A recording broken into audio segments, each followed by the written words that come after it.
Баткенде облустук прокурорду атып кетишти. 18 ноябрь караган түнү Баткен облусунун прокурору Анарбай Мамажакыповдун сөөгү Төрткөл суу сактагычына жакын жолдон табылды. Бул тууралуу ИИМдин маалымат кызматынын жетекчиси Бакыт Сейитов билдирген. Баткен облустук ИИБдеги маалымат булагынын айтымында Анарбай Мамажакыповду алгач сабап, андан кийин атып өлтүрүшкөн. Аталган факт боюнча Кылмыш жаза кодексинин 97-беренеси менен кылмыш иши козголду.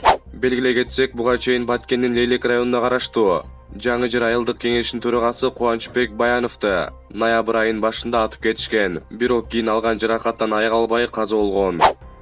Баткен облусунун прокурору Анарбай Мамажакыповду өлтүрүүгө шектүү жаран кармалды. ИИМдин басма сөз кызматы Аки пресс агенттигине маалымдагандай, жакында эле прокурор менен шектүү адамды чогуу көргөн күбөлөр болгон. Бирок унаасы башка жактан табылган. Шектүү адам Мас абалында болгон. Азыр көрсөтмө берип жатат. Прокурордо окуя болгон жерге келген милициянын оперативдик кызматкерлери таанышкан.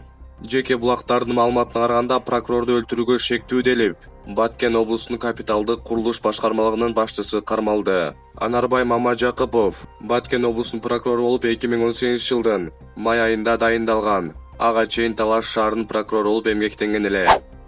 Ысык көл облусунда 63 жаштагы адамды унаа сүзүп кеткен. Бул тууралуу аймактык кабарчы билдирди.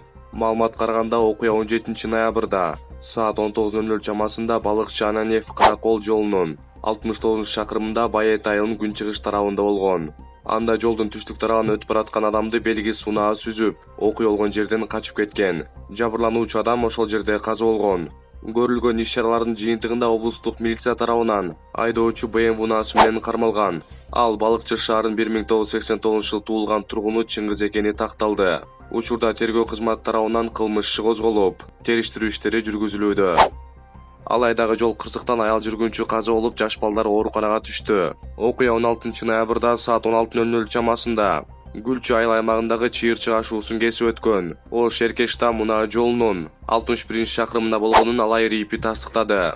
Анда Део Ланос менен Мерседес Бенз унаасы сүзүшкөн. Кырсыктын кесепетинен биринчи унаанын жүргүнчүсү оор жаракат алып каза болду. Андан башка 3 жабырлануучу ооруканага жеткирилген. Учурда бул окуяга байланыштуу тактоо териштирүү иштери жүрүп жатат. 16 ноябрда Бишкектин Акунбаев жана Тыналиев көчөлөрүнүн кесишинде Мерседес үлгүсүндөгү унаа жаш баланы уруп кеткен. Маалыматка караганда, кырсык саат 18:30 чамасында болгон. Бактыга жараша бала оор жаракат алган жок. Айдоочу түшө калып, баланын абалын сурап, андан кийин унаасын айдап кетип калды, деди күбө. Оштогу мейманканадан аялы сабалды.